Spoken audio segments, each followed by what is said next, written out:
Welcome back, everybody, to Nuts and Bolt Sports. We are your co-hosts here, Raj and Jordan, as always.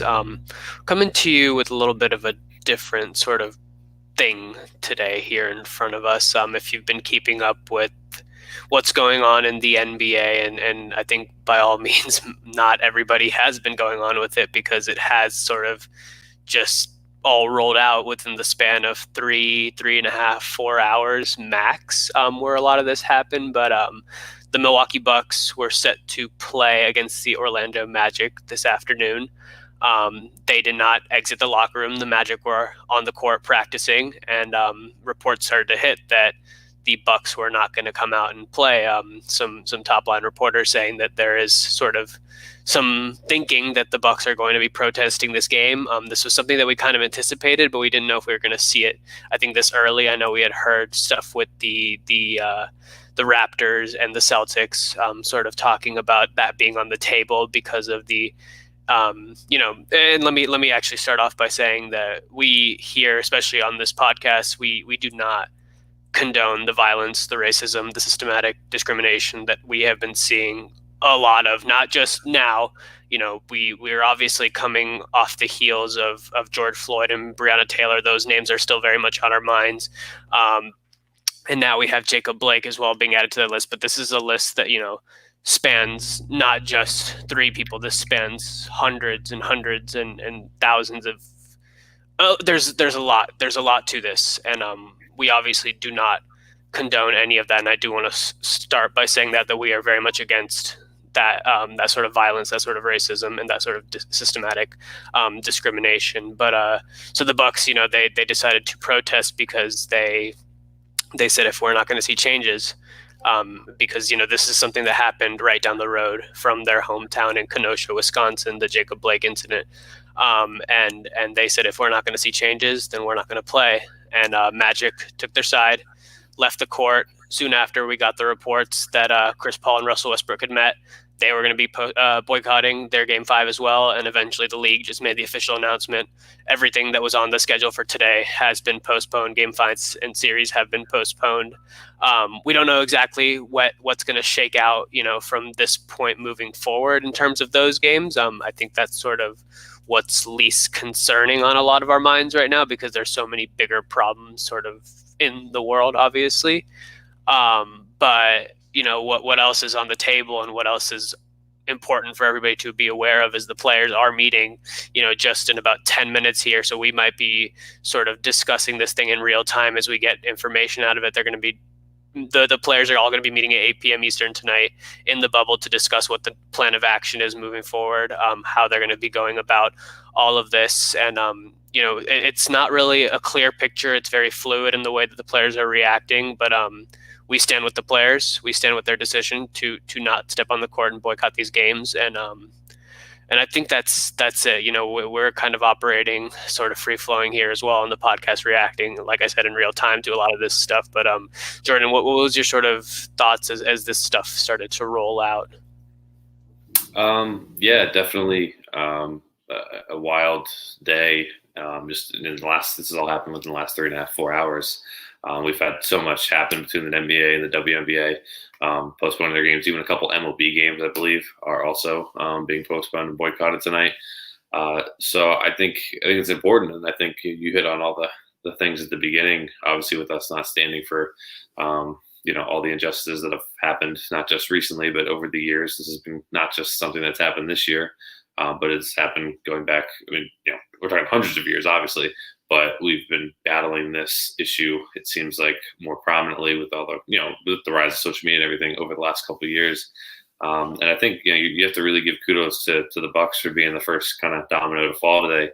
It's never easy to be the first person or group to make a difficult decision.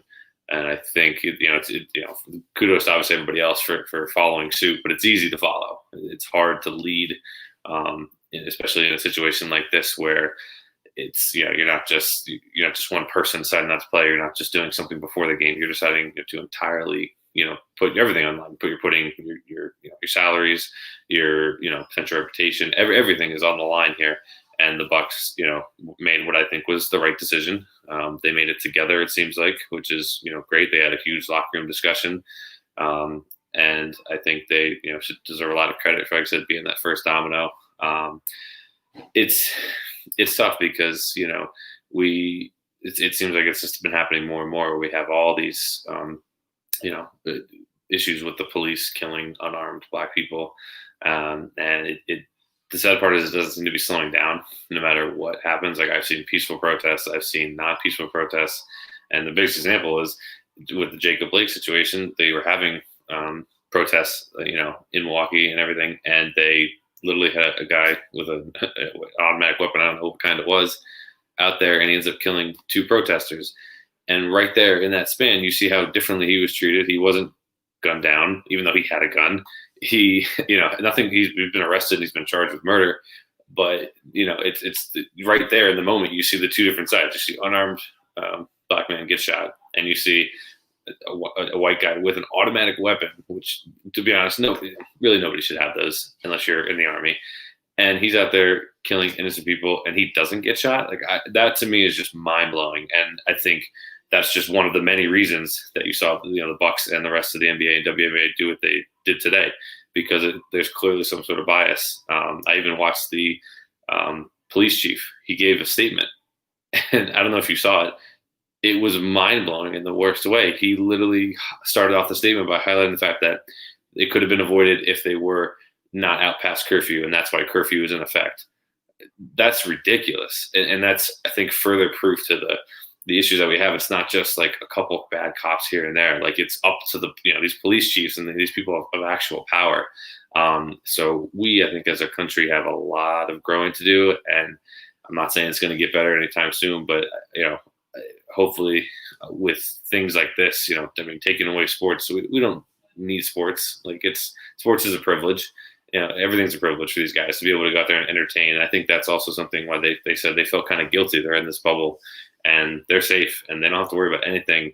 Meanwhile, their brothers and sisters are out there having to worry, every day. And I think that's another big reason why they did it. So I'm kind of wrapping up a long-winded spiel here, but just, I think it's, big kudos to Milwaukee for taking the first step. And obviously good job to everybody else that followed suit. And I'm perfectly okay with it. If we don't, I know they're talking about the league possibly being in jeopardy moving forward. They're having a big discussion probably in about 10 minutes about it. And if they decide to move forward in a way that doesn't involve basketball, that's okay. Because there are, at the end of the day, more important things than sports. I agree 100%. I think, whatever the players decide to do here, and I don't know if anybody caught like the TNT broadcast or even NBA TV, those 2 teams, they're doing such incredible work, right off the bat, responding to this thing, getting the right voices on the line. You see Kenny walking off the set, saying that I stand with the players and I'm not going to do this thing, and that that does have to be credited, because it is sort of the big word that I heard a lot of people, whether it was like Sam Mitchell or even Charles Barkley and Shaq on TNT, the big word that they were saying is unified. And unified, I think, it is so important right now, because it's obviously sort of what the overarching problem is in society. We are not unified in seeing how what is going on right now is so wrong, and that in itself is problematic. But the way that these players can set an example, whether they decide to walk out of the bubble or to continue to play and continue to push the message on the court, is they are doing it in a unified manner, hand in hand, kneeling, whatever it may be. The players are doing it unified, and that's what I think that this meeting here at 8:00 is really to do. It's not necessarily to say, hey, we need to cut everything off and end things and go and protest, or it's not to say we need to continue to play basketball and stand on the court and make statements in halftime and whatnot. It's so that everybody is on the same page, everybody is comfortable in terms of what the plan is moving forward. And you said it perfectly there in terms of, we here, we as basketball fans and we as human beings need to support them in whatever decision they decide to make, because these players have experienced it themselves. We've heard firsthand accounts of these guys. The majority of the league is Black, and we've heard we've heard firsthand experiences from them where they were, put on the floor by cops or brutally mishandled by cops again, and it's just completely irresponsible and unacceptable. And I think that they have that firsthand experience, and I think that gives them a sort of right to do what they think is right here, and they have the platform obviously to do it as well, and I want them to use that platform in whatever way they think is best. It's difficult, it's difficult to put this all into words, but I think that's what I'm trying to say. And I see in the comments about Doc Rivers talking, we saw Doc Rivers' comments yesterday, him getting emotional, and I think that's important to point out, because Doc Rivers approached it from such a human and such a balanced way, where he says things along the lines of, my dad was a cop and I know good cops and I know there are good cops out there, but at the same time, what he's the crux of what he was saying, and really the main point and the most important point of what he's saying, is how can he and his brothers and sisters as Black Americans, how can they sort of how can they continue to love a country that doesn't love them? And that's such an important point that he made there, and such a poignant point. And to see him saying that to the media and whatnot, I think was extremely powerful. Seeing that sort of cut into the broadcast today as well was extremely powerful. Yeah, it is so difficult, and to be quite honest with you, I don't even know where I was going with all of this. This is all sort of free flowing thoughts. Well, yeah, go ahead. Could I just, I wanted to piggyback off of what you said about the players, because I think a lot of people out there are thinking that, these guys have it, why are they, depriving us of sports, now getting to play? They're making millions of dollars. They live in these big homes. Like, they don't have to worry about anything. And then that's just not true. And I think you kind of touched on it. I knew of a couple of them when I did a little research before. Obviously, Sterling Brown, who was on the Bucks, was involved mishandling by the police. Yeah, and he wrote a Players Tribune piece about it too, right? Yep. Yeah. And like he was offered by like the city like $400,000 to not say anything, which should tell you everything you need to know right there. When they're offering you that much to not talk about what happened. I saw a story of Mo Harkless, who played, he was with Portland most recently, and I think he was in Orlando this year, I think, with the Magic. Clippers, yes. Clippers. Yeah. And, he talked about how he was driving to practice with, like, his nephew, and he got pulled over, and the cop was extremely rude to him.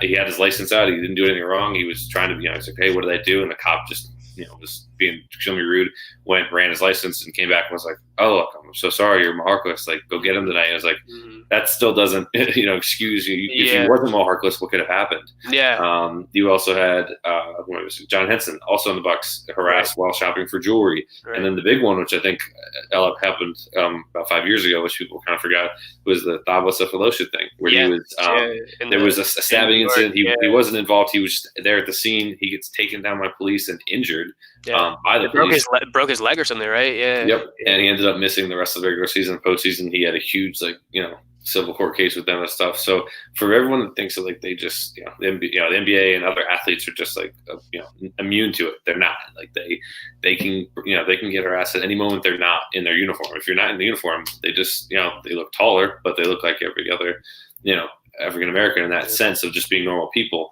And so that, I think, is something that people need to also, understand. Yeah. Chris Webber also saying, him speaking out also very incredibly powerfully there on the broadcast, and him talking about how people will look at me in one way because I am Chris Webber, and they're going to see me and say, like, they might not be afraid of me the same way, or whatever he was saying. I don't remember the exact wording that he used, but he said, like, the people that are next to him, whether it's his brother or family member or whatever, somebody might perceive that person the same or a completely different way, and that for him is also very uncomfortable and very difficult to sort of grapple with and whatnot. I did remember where I was sort of trying to get to with the previous point, and I had a tweet pulled up. You had sort of brought up the point about, or we had just, we were just discussing back and forth the boycott and this happening and how unprecedented this is. Elle Duncan, who's just been doing incredible work at ESPN, especially over the past few months. I saw her tweet. I'm going to read straight from her tweet. We've only seen the NBA players boycott a game once. It was an exhibition game in 1961. Bill Russell and a handful of other Celtics sat out in protest of racial injustice. The fact that we are still doing this 50 years later for the same thing should be incredibly telling. And I think that, that sums it up. That sums it up in one tweet. And that's, we've been doing this for not we've been doing it much more, I think, for the past 4 months, and the league has taken action to put up the messages and whatnot. But it's not enough, and it's so hard to sort of discuss this because there is no enough. But what needs to be done for people to finally realize what's going on? What needs to be done for people to realize that they need to open their eyes and see what's happening here? Because it's not just 1, 2, 3. It's a countless number, and I just think that the players, for them to take the power into their own hands, I've seen, this is another difficult thing to sort of talk about.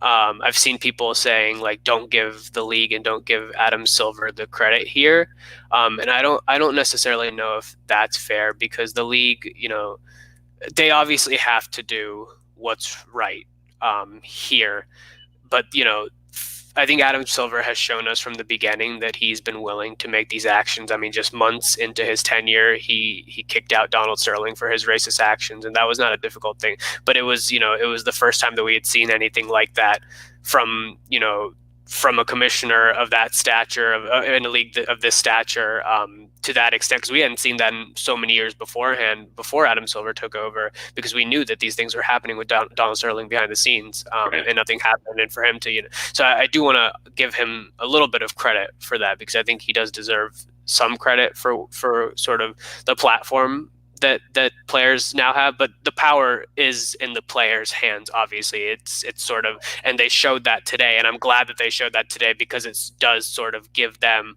that sort of step up to say, if we're not going to play, we're not going to play, and that's that, and that is incredibly inspiring to see, that the players are they're not thinking about the finances, and rightfully so. They're not thinking about the TV deals or whatever it's going to do to PR, because that's really not what's important. And they are standing up for what's important. And for them to take that power into their own hands, I think was also just we haven't seen it. We haven't seen it in so long, and it's really powerful and inspiring to see, I think. Yeah, for sure. I mean, you're hitting the nail on the head again with all the points. I think, like, the one thing also that I want to point out, and I don't, you may have a different experience, and everyone, always has different experiences. But the one thing that I was kind of thinking about all day, because I come home for lunch, so I drive a couple minutes home, I drive a couple minutes back, I might go out, take a walk, whatever. I can honestly say that, like, every day that I go out to work, to hang out with friends, do whatever, like, I don't in the slightest feel any, like, worry at all. Like, if I get stopped by the police, I'm not worried. I know the situation will be over quickly, and I'm not going to get, use any kind of force on me. As long as I cooperate, I'm not going to get any kind of attitude. Like, if I'm out in the streets, same thing. Like, it's sad to say that I have no worries at all as a white person in America. But yet I know I have black friends that live in Philadelphia, New York, Virginia, etc., that do have to worry about that, when they do go out.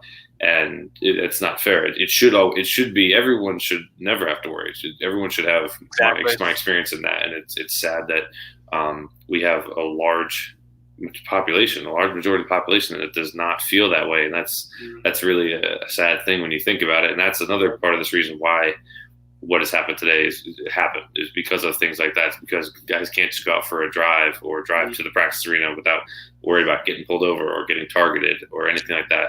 And, like, one thing I've seen too, especially with the Jacob Blake one, is that, like, he did have a criminal record. He was under some charges. He did possibly have a knife. Like, he was possibly going for his gun. I get that. I'm not condoning, like, what he was doing necessarily as a person. However, it was a situation where there was a lot more police than him. And I've seen them handle it with the opposite, with white people who have been in a similar situation where they've even had weapons, and the police have refused. You just brought one up just 5 minutes ago from the whole situation last night at the protest. Like, that guy was walking around with a freaking rifle, and, like, they don't get, and nothing happens, and police are so hesitant to use any force at all against a white person. We've seen it so many times, but yet in these situations, you can't tell me that the police couldn't have figured out a way to take him down and arrest him. And I'm wrong. It seems like, based on what I don't read a lot of things about it, but what I've read and heard is that he deserved to go to jail for certain crimes he had committed, and that's fine. But that is part of your right as an American. They need to get shot in the back 7 times. So think about how much, and it's not a long amount of time to pull the trigger 7 times, but, like, it's still 7 times that that you're still squeezing that trigger. Like how many? It's beyond excessive. It's ridiculous. And obviously with these other ones, the Breonna Taylors, the George Floyds, and stuff like that. I mean, that's just it's flat out murder. It is what it is. There's no wordplay that you can use to soften it. Sure. Situations where people are unarmed. Or in the Breonna Taylor's case, sleeping in her home. Like, I mean, it's ridiculous. And again, if it were reversed, that we always play that game, the what if game. What if it was if they were white, it wouldn't happen. And that's really it. Like that's really what it comes down to. Is more often than not, if they were white, these situations wouldn't be happening. And that's the big problem that we have right now. And the other problem is I don't. We're doing this, and I'm glad that everyone is trying to come together and have these conversations. But I don't know. Like, I wonder what the next step is, because they're clearly something has to change from like at the very top, like not just like police chiefs. So we're talking like government officials, the president. And I don't get into politics. That's not the conversation I'm having right now. But the point is that the stuff it starts at the top. They have to start from the top, change the system, and change the way that the procedures are changed, change the way that the people that they bring in to be part of our police force. Because like Dr. River said, there are good policemen. I know good policemen, and I've had experiences with policemen that have been pleasant with me, not just because I'm white, but because they seem like they're actually really good people, and I've had great conversations with them. So there are good people out there. The problem is it's not just like we have one bad egg. Like there are a lot of bad eggs, and that's causing the problem for everybody. So we have to change everything from the start. And I know that's probably a really long road, and it may last, until we're much older. But I just hope that, with everything that's going on, that we're able to at least start that conversation and really make actual progress. Because I feel like we talk about progress, but it doesn't always happen. So I'm hoping that, if these sports, and if all sports are welcome to join, if baseball decides to start boycotting, if, soccer, other hockey, if they're able to join in, I think it would really send a powerful message to, the people who actually can make real change in the government. And I hope that would happen, because, it's frustrating. It's frustrating to know that, like, I have friends that I have to worry about, like, they could get shot on their way home from work, or they could be involved in some police brutality. I had a friend that I interned with a while back, and we haven't really talked in a while, but I saw her post on Facebook probably about 4 or 5 months ago. She lives in California, and she was driving home with her boyfriend, and they got pulled over. And I'm not kidding. Like, they literally had to, like, go downtown. They were put in handcuffs, like, and she did nothing wrong. Like, and I know this person. Like, I know she did nothing wrong, but she was literally a victim of racial profiling, and had to spend half the night, in a jail figuring things out. So it's scary that could happen to friends of mine, and it just needs to stop. That's really the bottom line. Yeah, and to tie what you were just talking about with what the doc statements from yesterday, and part of the moment where he got, like, really, really powerfully emotional, was in the moment. And this is political, but I think it's a political thing, and politics need to be thrown into this, because he talked about people out there that are claiming these racist false facts and doing things inappropriately because of that. And then Doc Rivers said something along the lines of, and you guys keep saying fear, but what about how the fear that we have to live in?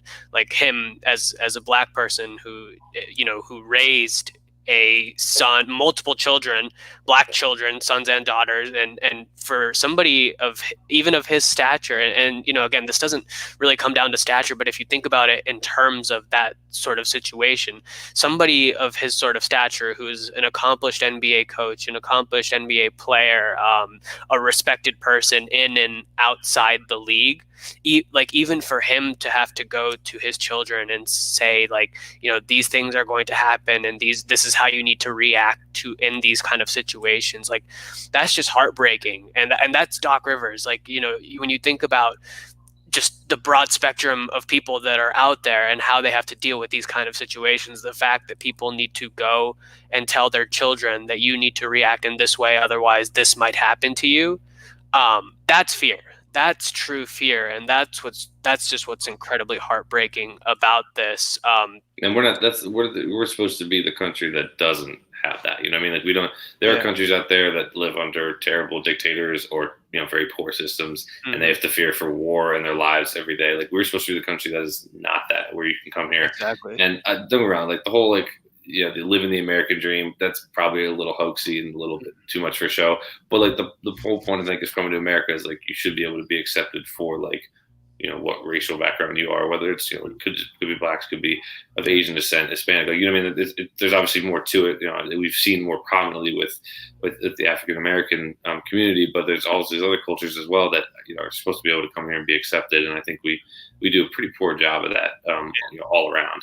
Yeah. The other thing, though, I guess what's important to note, and I've just kind of had my eye on Twitter because this players' meeting is supposed to be going on here, and I did just see that Woj tweeted out that Milwaukee, and what's also important to note, I guess, is Milwaukee, 3 hours after the game was supposed to happen, or 2.5 hours after the game was supposed to happen, they came out and they made their statements. They were apparently on a conference call with representatives from Wisconsin because they wanted to obviously send a message, and then their statement was kind of geared in that same direction. I did just see a tweet from Woj that Milwaukee's sort of the sentiment seems to be that Milwaukee's focus is not necessarily to leave the bubble, but to continue to push that sort of ideology through legislature and pushing representatives, putting the pressure on the representatives to enact change. And I think that again, this is so much bigger than basketball. But when it was coming down to like a similar conversation happening around the time that the bubble was being sorted out, and we were kind of debating, are we actually going to go down there? And there were players that were coming out there and saying we don't want to play because of these particular acts that have happened in our society recently, and that's sort of what sparked like the names on the back of the jerseys and whatnot. Mm-hmm. Like I think what's important for this platform, and it's so upsetting to see that so soon after we had these protests and we were making these statements, and it each step is going to feel small. Like this is not this is such a long-rooted thing in our history that each step it's going to be a step, but it's going to be a small step. But that doesn't mean we should discount the steps that we're taking. So it still felt like there was some sort of something coming together, and again, it was going to be a small thing, but we were just hoping that it was going to snowball and grow from there. To see this sort of setback now is disappointing. But what I hope the players do, again, whatever they decide to do, whatever their united decision is, I hope that they do it using the platform that they have, that they've continued to use, up to this day in the bubble. We obviously saw it with the national anthem and the arms and kneeling, and we've seen it in the shirts. We've seen players speaking, prior to every press conference. Players, coaches alike have been saying, before we get started here, I want to make clear that, these people have not been arrested and these things need to happen. And that is what I've loved to see. And if they decide to play basketball, I want that to continue. And if they don't decide to play basketball, I want that to continue. And I know it's going to continue because these players have shown us that they're not going to sit quiet anymore. And that's what we need. That's what we need, is for people with this kind of platform, with this kind of influence, to go out there and fight for what's right, because they are the ones that are going to help us get it done, and they need that sort of freedom to be able to get it done. And I'm glad the league has given them the freedom to speak their voices, and I hope that the league continues to give them the freedom to speak their voices even more sort of flexibly now than even they were in the past couple months. Whatever it takes to get the job done. That's what's got to happen here, honestly. Yeah, for sure. Like we said, we're going to see what happens here in the next.